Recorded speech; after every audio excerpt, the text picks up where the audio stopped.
आज मैं आपको इस वीडियो में हरियाणा बोर्ड का 10वीं कक्षा का हिंदी विषय का प्री बोर्ड का जो एग्ज़ाम हुआ था 23 जनवरी को, इस क्वेश्चन पेपर को पूरा सोल्व करवाऊंगा। वीडियो अच्छी लगे तो लाइक करें, चैनल को सब्सक्राइब करके ऑल के बटन के ऊपर क्लिक कर लें ताकि जब नेक्स्ट वीडियो अपलोड हो तो उसका नोटिफिकेशन आपको मिल जाए। जैसा कि आप देख सकते हैं, प्री बोर्ड का क्वेश्चन पेपर था, हिंदी विषय का 10वीं कक्षा का 80 नंबर का पेपर आया था और 3 घंटे का टाइम मिला था आपको क्वेश्चन पेपर को सोल्व करने के लिए। और सबसे पहले जो क्वेश्चन आए थे वो हिंदी ग्रामर से आए थे और पहला क्वेश्चन इसके अंदर आया था, तत्पुरुष समास की परिभाषा उदाहरण सहित लिखें। आंसर देखें इसका। यहाँ पर आंसर लिखा हुआ है, समास का वह रूप जिसमें द्वितीय पद या उत्तर पद, यानी कि उत्तर पद का मतलब होता है बाद वाला पद, प्रधान हो उसे तत्पुरुष समास कहते हैं। जैसे उदाहरण के तौर पर यहाँ पर दिया गया है राजपुरुष, और इस राजपुरुष के अंदर जो ये पुरुष है ये प्रधान है, तो और इसका मतलब होता है राजा का पुरुष। और इसके अंदर यही चीज़ बताई गई थी कि समास का वह रूप जिसमें द्वितीय पद यानी कि जो पुरुष है वो दूसरे नंबर पे है, द्वितीय पद जो है वो प्रधान है, उसको जो है तत्पुरुष समास कहते हैं। और उदाहरण दिया था राजपुरुष, और इसका मतलब होता है राजा का पुरुष। अगला क्वेश्चन देखें। नेक्स्ट क्वेश्चन है, उल्लास तथा उज्ज्वल शब्दों का संधि विच्छेद करें, यानी कि इन दोनों की संधि विच्छेद करनी थी। यहाँ पर आंसर लिखा हुआ है, उल्लास उत प्लस लास और उज्ज्वल का उत प्लस जवल। उसके बाद अगला क्वेश्चन है, मूल शब्द व उपसर्ग अलग कीजिए, प्रत्येक और अनिच्छा। इन दोनों शब्दों के जो हैं मूल शब्द और उपसर्ग बताने हैं। तो प्रत्येक में प्रति जो है उपसर्ग है और मूल शब्द जो है एक है। अनिच्छा के अंदर अनि जो है उपसर्ग है और इच्छा जो है वो मूल शब्द है। उसके बाद अगला क्वेश्चन देखें, वाक्य की परिभाषा देकर रचना के आधार पर भेदों के नाम लिखें। दूसरे क्वेश्चन का आंसर यहाँ पर लिखा हुआ है, एक विचार को पूर्णता से प्रकट करने वाले शब्द समूह को वाक्य कहते हैं, यानी कि शब्दों का ऐसा समूह जिसका कोई महत्व हो उसे वाक्य कहते हैं। जैसे अशोक पुस्तक पढ़ता है, ये एक वाक्य है। रचना के आधार पर वाक्य 3 प्रकार के होते हैं। पहला है सरल वाक्य, दूसरा है संयुक्त वाक्य और तीसरा है मिश्र वाक्य। उसके बाद जो अगला क्वेश्चन है उसके अंदर मुहावरे हैं, अर्थ बताकर वाक्य में प्रयोग करना है।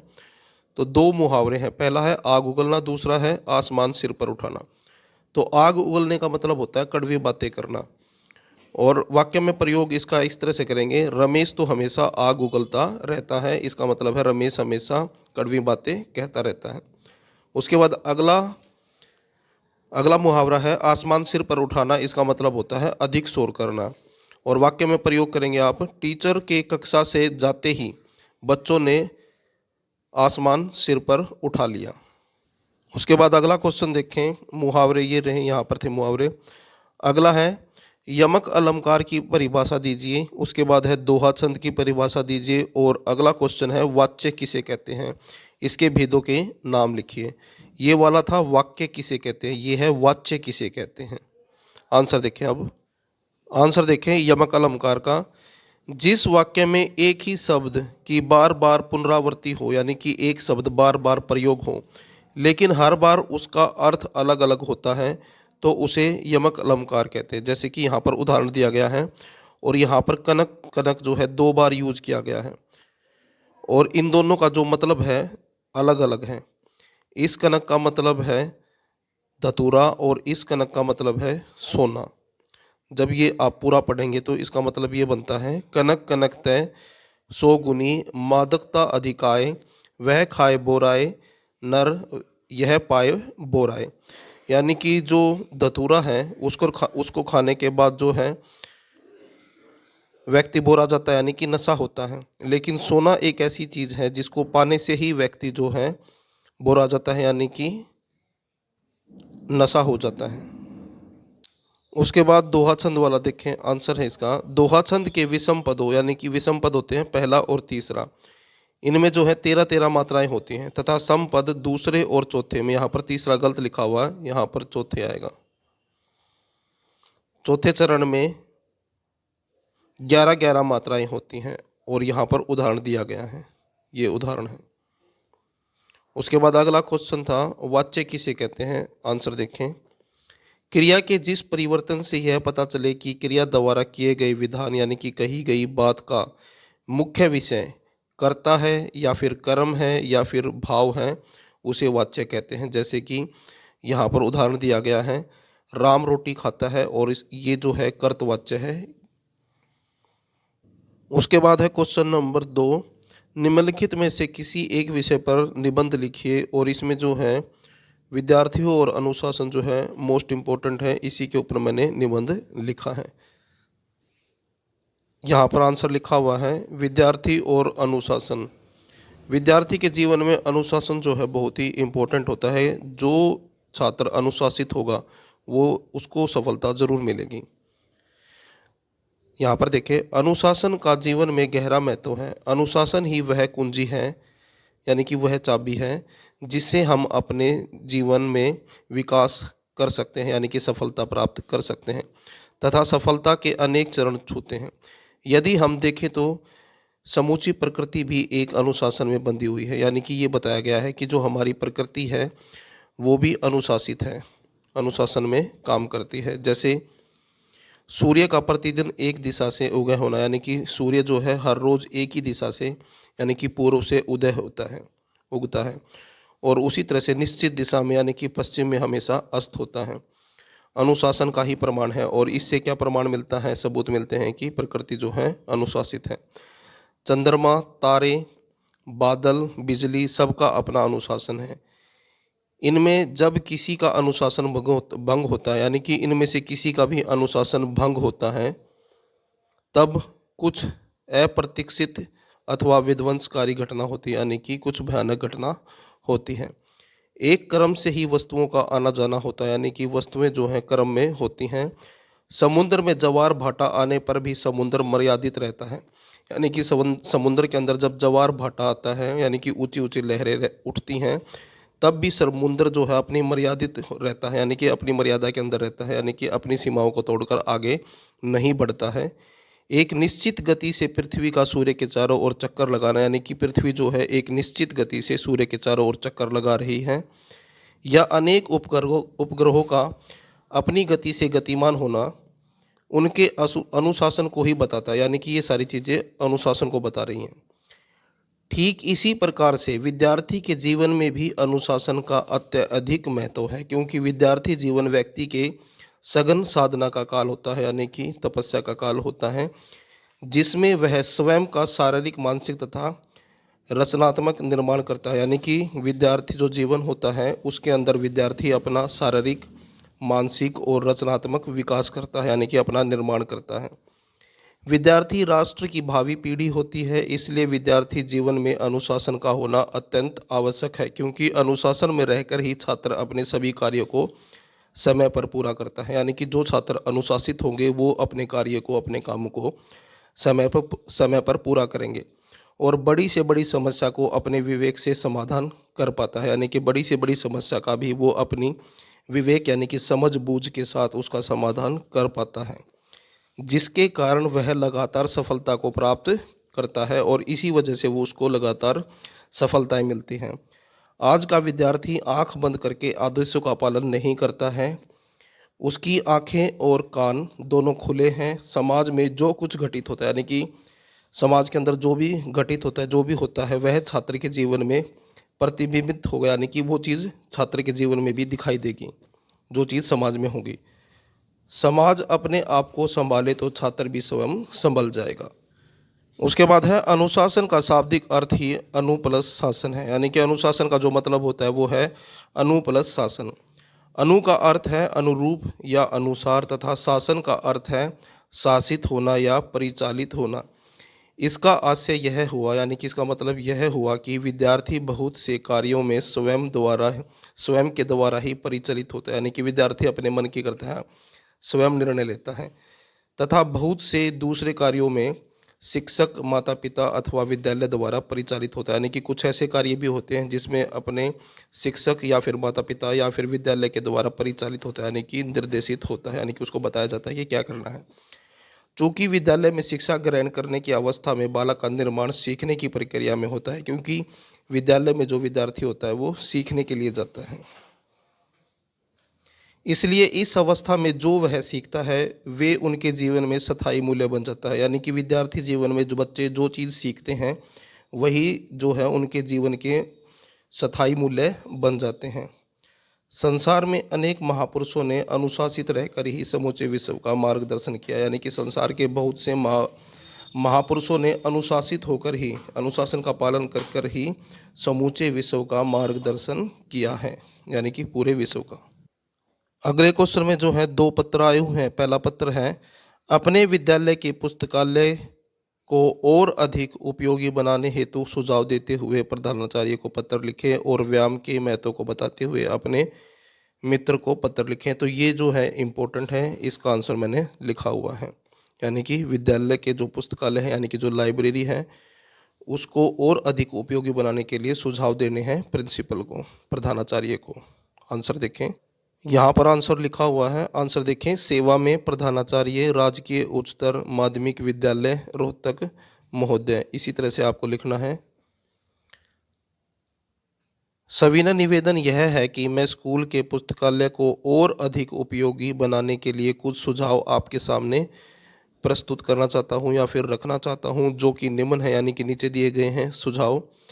पहला सुझाव है, पुस्तकालय की कुछ किताबों को जल्द ही नई जिल्द लगवाने की ज़रूरत है। यानी कि पुस्तकालय की कुछ किताबें ऐसी हैं जो फटने वाली हैं, तो उनको जो है नई जिल्द लगवाने की ज़रूरत है। पुस्तकालय को नई अलमारी की आवश्यकता है।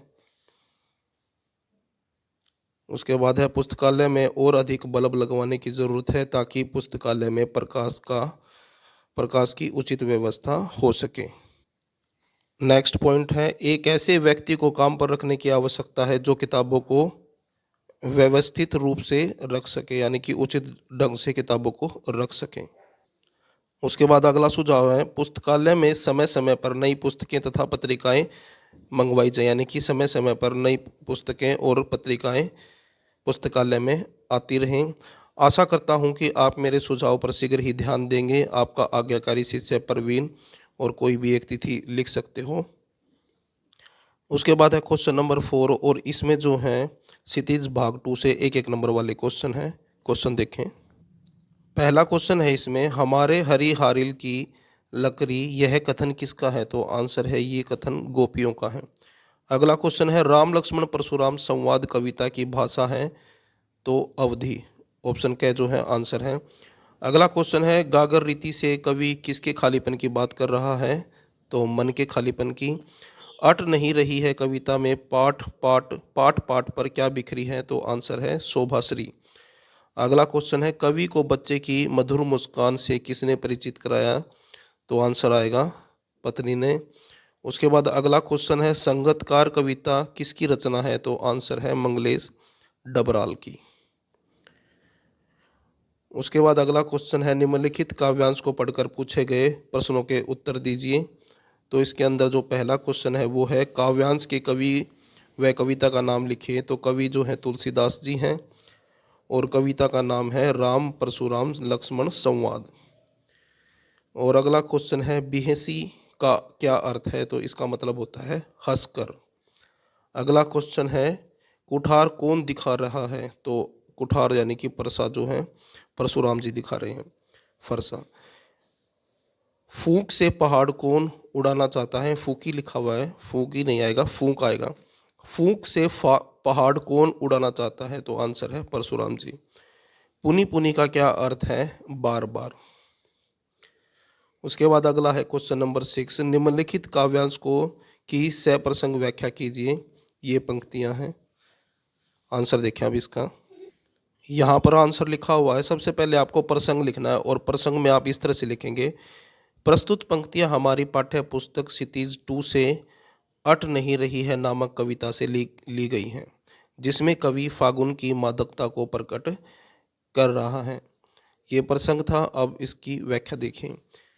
कवि कहता है कि हे प्रिय, पता नहीं आप कहाँ बैठकर अपनी सांस के द्वारा प्रकृति के कोने कोने को सुगंध से भर रहे हो। आप ऊंची कल्पना के आकाश में उड़ने के लिए मन को पंख प्रदान कर देते हो। आप ही मन में तरह तरह की कल्पनाओं को जन्म देते हो। उसके बाद अगला क्वेश्चन है क्वेश्चन नंबर 7, संगतकार कविता के कवि का साहित्यिक परिचय दीजिए। और उसके बाद है दूसरा क्वेश्चन इसके अंदर, श्री राम ने परशुराम के क्रोध को शांत करने के लिए क्या किया। आंसर देखें दोनों का। पहले क्वेश्चन का आंसर देखें 7वें के, संगतकार कवि साहित्यिक परिचय देना था। आंसर देखें, मंगलेश की कविताओं में सामंती बोध एवं पूंजीवादी छल छदम दोनों का प्रतिकार है। वे यह प्रतिकार किसी शोर शराबे के साथ नहीं बल्कि प्रतिपक्ष में एक सुंदर सपना रचकर करते हैं, इसलिए उन्हें प्रतिपक्ष का कवि कहा जाता है। 7वें के दूसरे का आंसर देखें, परशुराम के क्रोध करने पर श्री राम जी ने धीरज से काम लिया। उन्होंने नम्रतापूर्ण वचनों का यानी कि नम्र वचनों का सहारा लेकर परशुराम के क्रोध को शांत करने का प्रयास किया। परशुराम जी क्रोधी स्वभाव के थे। श्री राम उनके क्रोध पर शीतल जल के समान शब्दों व आचरण का आश्रय ले रहे थे। उन्होंने अपने आप को उनका दास बताया था, यानी कि इन सब शीतल वचनों के कारण ही परशुराम जी का क्रोध जो है शांत हुआ था। उसके बाद अगला क्वेश्चन है क्वेश्चन नंबर 8 और ये खंड गए हैं। इसमें क्षितिज भाग 2 के गद्य खंड से जो है एक एक नंबर वाले क्वेश्चन है। पहला क्वेश्चन देखें इसके अंदर, स्वयं प्रकाश को किस पुरस्कार से सम्मानित किया गया था। तो साहित्य पुरस्कार से। उसके बाद अगला क्वेश्चन है, बाल गोविंद भगत गंगा स्नान करने किस साधन से जाते थे। तो पैदल जाते थे। अगला क्वेश्चन है, नवाब साहब ने जेब से क्या निकाला। तो आंसर आएगा चाकू। मनु भंडारी के पिता रसोई घर को क्या कहते थे। भटियार खाना कहते थे। अगला क्वेश्चन है, काशी में कालाधर किसे माना गया है। तो हनुमान जी को। ऑप्शन गए। अगला क्वेश्चन है, 2500 वर्ष पूर्व सच्चे ज्ञान की खोज में किसने घर छोड़ा था। तो आंसर है सिद्धार्थ। गौतम बुद्ध का जो है बचपन का नाम सिद्धार्थ था। उसके बाद अगला देखें क्वेश्चन नंबर 9 है, निम्नलिखित गद्यांश को पढ़कर पूछे गए प्रश्नों के उत्तर दीजिए। तो इसके अंदर जो पहला क्वेश्चन था वो है, पाठ और लेखक का नाम। तो पाठ का नाम है नेताजी का चश्मा और लेखक है स्वयं प्रकाश। अगला क्वेश्चन है, कौन सा प्रयास सफल था और क्यों। संगमरमर की मूर्ति का यानी कि जो संगमरमर की मूर्ति बनवाने का जो प्रयास था वो सफल था क्योंकि यह सुंदर थी। उसके बाद अगला क्वेश्चन है, हालदार साहब को क्या खटक रहा था और क्यों। संगमरमर का बना चश्मा न होना, यानी कि जो चश्मा था वो संगमरमर का नहीं बना था बल्कि उसके स्थान पर सामान्य चश्मे का फ्रेम लगाना, ये बात उनको खटक रही थी। अगला क्वेश्चन है, हालदार साहब ने क्या लक्षित किया और कैसे। और उससे अगला क्वेश्चन है, हालदार साहब के चेहरे पर कौतुक भरी मुस्कान फैलने का क्या कारण था। दोनों क्वेश्चनों के आंसर देखें। जो घ था उसका आंसर देखें, यह लक्षित किया कि उनकी मूर्ति पर संगमरमर का बना हुआ चश्मा न होकर सचमुच का काले फ्रेम का चश्मा लगा हुआ था। और उसके बाद नेक्स्ट है, हालदार साहब के चेहरे पर कौतुक भरी मुस्कान फैलने का कारण यह है कि संगमरमर की बनी मूर्ति की आंखों पर संगमरमर को खोदकर बनाया गया चश्मा न होकर सचमुच के काले फ्रेम के चश्मे को लगाया गया है। उसके बाद 9वें क्वेश्चन के अंदर आया था, यशपाल और यतेंद्र मिश्र में से किसी एक लेखक का जीवन परिचय। जो मोस्ट इम्पोर्टेंट जीवन परिचय है, जब मैं आपको करवाऊंगा तो उस समय पर आपको जीवन परिचय करवाऊंगा। अगला क्वेश्चन देखें। अगला क्वेश्चन था 11।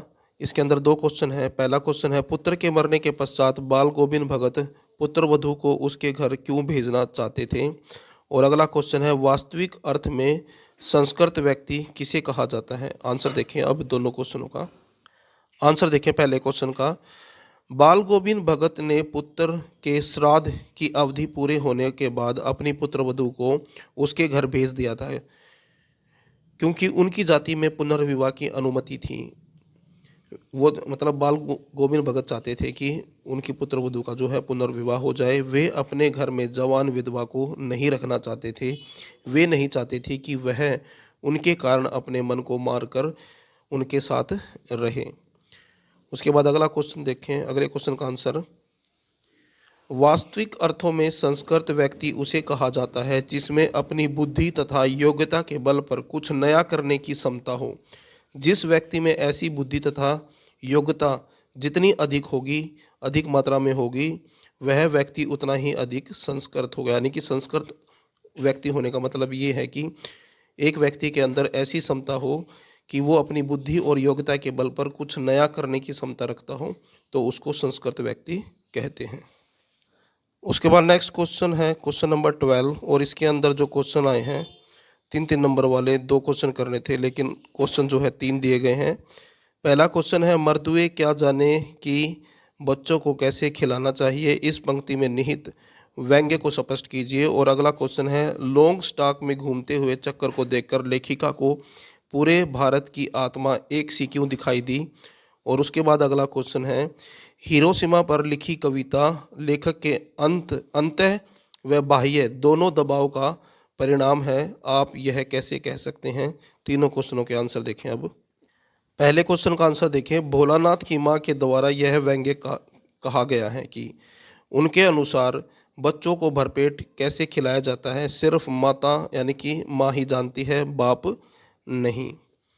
उसके बाद अगला क्वेश्चन का आंसर देखें, लॉन्ग स्टॉक में घूमते हुए चक्कर को देखकर लेखिका ने उसके बारे में पूछा तो पता चला कि यह धर्म चक्र है, इसे घुमाने पर सारे पाप धुल जाते हैं। जितेन की यह बात सुनकर लेखिका को ध्यान आया कि पूरे भारत की आत्मा एक ही है।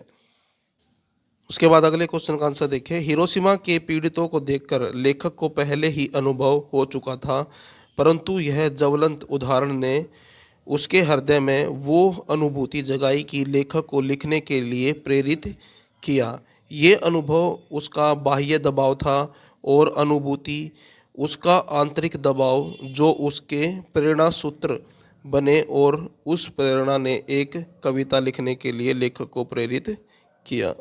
तो यहाँ पर यह बताया गया है कि हिरोशिमा के जो पीड़ित थे उनको देखकर लेखक को अनुभव हुआ और उसको जो है उसके अंदर अनुभूति जागी कि उसको क्या है, एक कविता लिखनी होगी। यह अनुभव उसका बाह्य दबाव था और जो अनुभूति हुई वह आंतरिक दबाव था, जिससे प्रेरणा सूत्र बने, यानी कि जो प्रेरणा सूत्र बने यानी कि प्रेरणा मिली, उस प्रेरणा ने एक कविता लिखने के लिए लेखक को प्रेरित किया। उसके बाद नेक्स्ट क्वेश्चन है क्वेश्चन नंबर 13, और इसके अंदर जो है नैतिक शिक्षा के क्वेश्चन आएंगे। टोटल नैतिक शिक्षा के 10 नंबर के क्वेश्चन आएंगे, तो नैतिक शिक्षा की जरूर तैयारी करें। और नैतिक शिक्षा में जो है 4 1-1 नंबर वाले आएंगे और 2 क्वेश्चन ऐसे आएंगे 3-3 नंबर के। पहला क्वेश्चन है इसके अंदर, वीणा वादिनी से क्या मांगा गया है, तो आंसर आएगा इसका उपयुक्त सभी। उसके बाद अगला क्वेश्चन है, अंतर्राष्ट्रीय योग दिवस कब मनाया जाता है, तो आंसर है 21 जून को। और अगला क्वेश्चन है, प्रकृति हमें क्या प्रेरणा देती है, कर्म करने की प्रेरणा देती है, यानी कि कार्य करते रहें। और लक्ष्मीबाई के पिता का क्या नाम था, तो आंसर है मोरोपंत, ऑप्शन ख।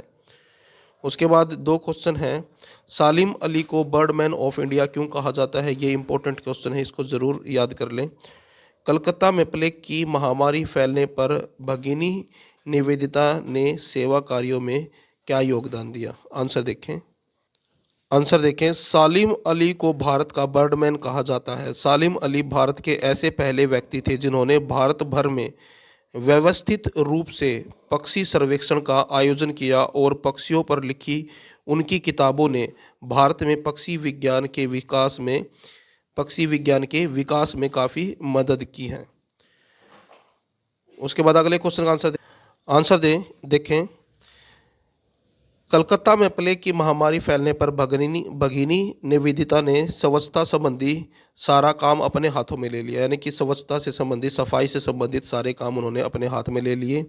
उनकी प्रेरणा से अनेक युवक युवतियां प्लेग पीड़ितों की सहायता के लिए घरों से बाहर आ गए, यानी कि लोगों की मदद करने के लिए लोग बाहर आ गए। इसका यह सुपरिणाम यह निकला कि सेवा की दिव्य अनुभूति से छुआछूत की सतही भावना भी दूर हो गई, और इसका परिणाम ये निकला, अच्छा परिणाम ये निकला कि सेवा की भावना की वजह से जो छुआछूत की जो भावना थी वो दूर हो गई। तो ये था आपका 10वीं कक्षा का हिंदी विषय का प्री बोर्ड का question paper with solution. Video अच्छी लगे तो लाइक करें, चैनल को सब्सक्राइब करके ऑल के बटन के ऊपर क्लिक कर लें ताकि जब नेक्स्ट वीडियो अपलोड हो तो उसका नोटिफिकेशन आपको मिल जाए।